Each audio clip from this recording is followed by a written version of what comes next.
Good evening, everybody.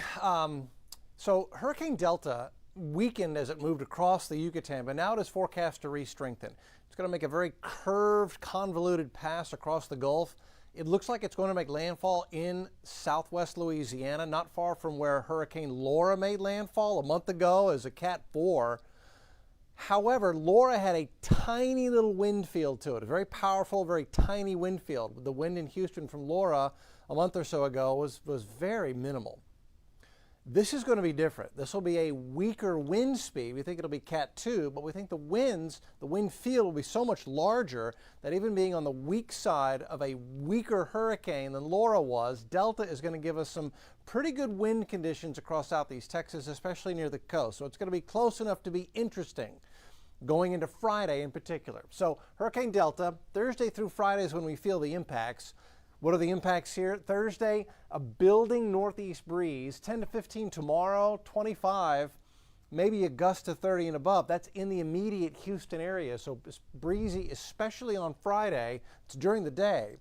And then Galveston, a building northeast breeze, tomorrow, 25 to 30, going into Friday, 45, maybe gust to 50, possible on exposed area on Galveston, Bolivar Peninsula, and the west side of Galveston Bay. So get ready. There could be some power outage issues near the coast as Delta approaches and goes through on Friday. This time lapse from Katie Memorial Herman, our WeatherBug cam out there in Katy, TXU Energy, giving us the camera shot. You see the clouds coming in from the south, those high cirrus clouds. Those are clouds coming from the storm.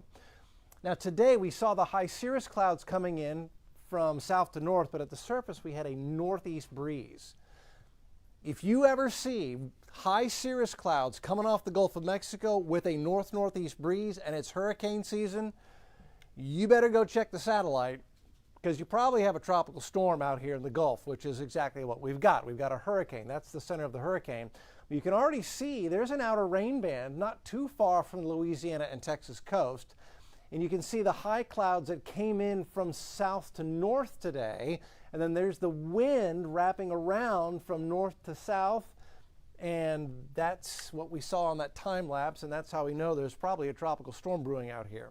You can see the high clouds moving in, have that light northeast breeze. It's only 5 to 10 out there this evening. It's a very light northeast breeze. But those are the outer fringes of the circulation around Delta. Now, Delta weakened significantly as across the Yucatan, but even now, see how that inner core is expanding? Watch that once again, just expanding. So that's called the central dense overcast, and you see it expanding like that, you know you've got a system that is now re-strengthening. And in fact, it is. Winds are up from 85 at 4 o'clock to now 90-mile-an-hour sustained winds at 7 o'clock. So it is already beginning to get reorganized after really getting hammered as it went across the Yucatan. Remember, in this spot last night, we had winds of 140.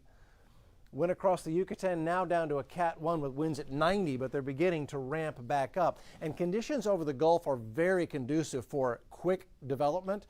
And so we think this is going to go to a 2, maybe even a 3 over the open Gulf before weakening back to a strong 2 and making landfall with winds of 105 miles an hour, most likely here on the southwest Louisiana coast. Houston, Galveston, we are not in the cone.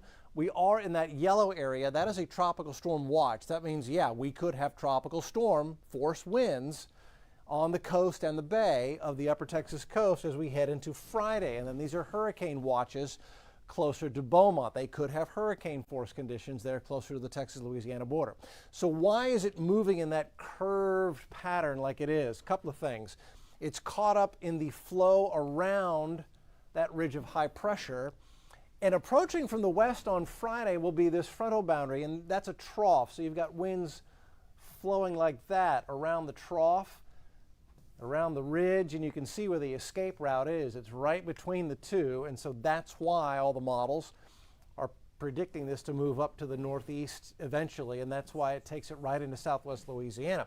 So when we look at all the different computer models, the spaghetti plots are very tightly clustered right into southwest Louisiana, maybe a little bit east of Lake Charles.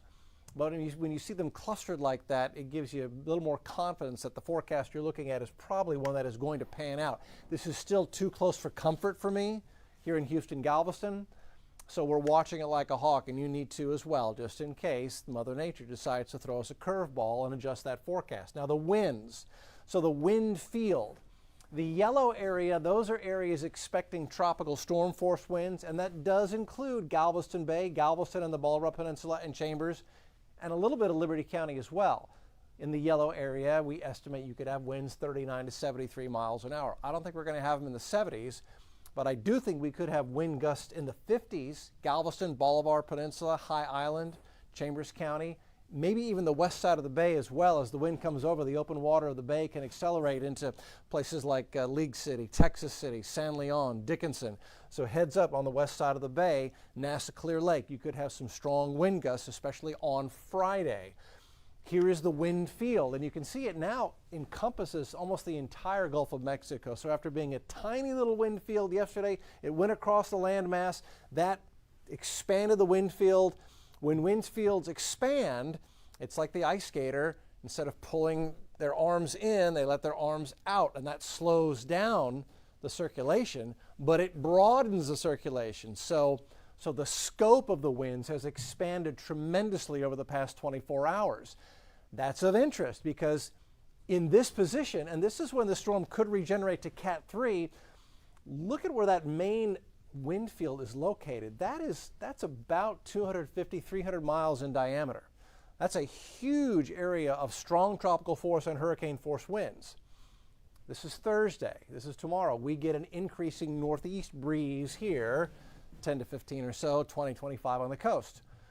Now we go into Friday. As it approaches, if the storm does sit in this position on its curve heading back into southwest Louisiana, that's going to be awfully close to the upper Texas coast. And you can see we're on the edge of those stronger winds, and that's why Galveston, some of the models are forecasting 50-mile-an-hour gusts in Galveston going into Friday afternoon and Friday night. So from lunchtime through the evening on Friday, we could have some very gusty winds in Galveston, and also even in the Houston area, we could have some wind gusts 30, 35 in some of the rain bands.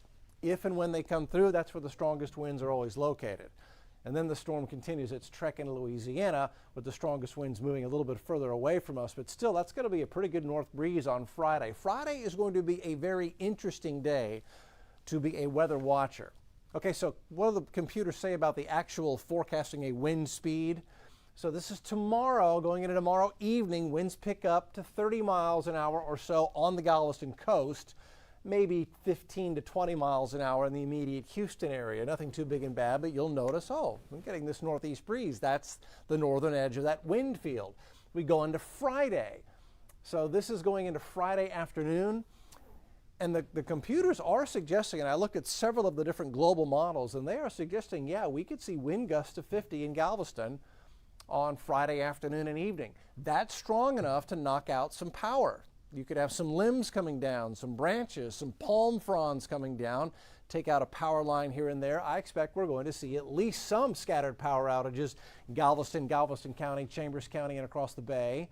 Maybe more than just a few scattered power outages. So that's something to keep in mind going into Friday afternoon and Friday evening. Now in Houston, north wind at 25. It's been my experience. I've seen it many times. You've got to get winds gusting above 40 to really begin to see a power outage become a threat for Harris County, Houston, and the inland areas. And at the moment, I don't see any widespread gusts above 40 miles an hour in the Houston area or most of southeast Texas. So I think our power outage threat inland is low, but on the coast and around the bay, it is much higher as you get closer to the center of that storm as it heads towards south and west Louisiana.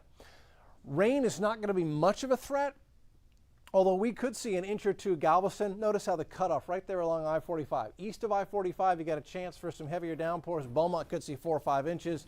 And you see, of course, the heavier rains right along near the center of the storm as it moves in toward Lake Charles and up toward Alexandria. So we're not looking at a flood threat here. And the storm will be moving rapidly as well. Here's the way I've depicted this in the 7-day. Tomorrow, 30% chance we could see a rain band come in. Could be some scattered showers. Download the app and get the radar right in your hand and all the updates as well. And then, and so winds tomorrow northeast at 11 or so, maybe up to 15. That's for Houston proper. They'll be a little stronger on the coast. Friday, that's Houston, north winds at 27. And that's a breezy day. Gulf watch, 60% chance for rain, better chance for some of those rain bands to come in, especially near the coast and east of I-45. And then after the storm finally makes landfall, it pulls out very quickly. We get sunny skies and a northwest and southwest breeze and very warm, near 90 both Saturday and Sunday. We get a frontal boundary coming in Monday night of next week, making it gorgeously comfortable. Again, fall weather, perfect fall weather Tuesday, Wednesday of next week. So that is everything on Delta, its approach and how we expect things to play out here. Again, wind threat, tropical storm force winds, yes, on the coast, Galveston, Bolivar Peninsula, Chambers County, west side of Galveston Bay, eastern Liberty County. Yeah, and you could have some power outage issues there Friday afternoon, Friday night because of that.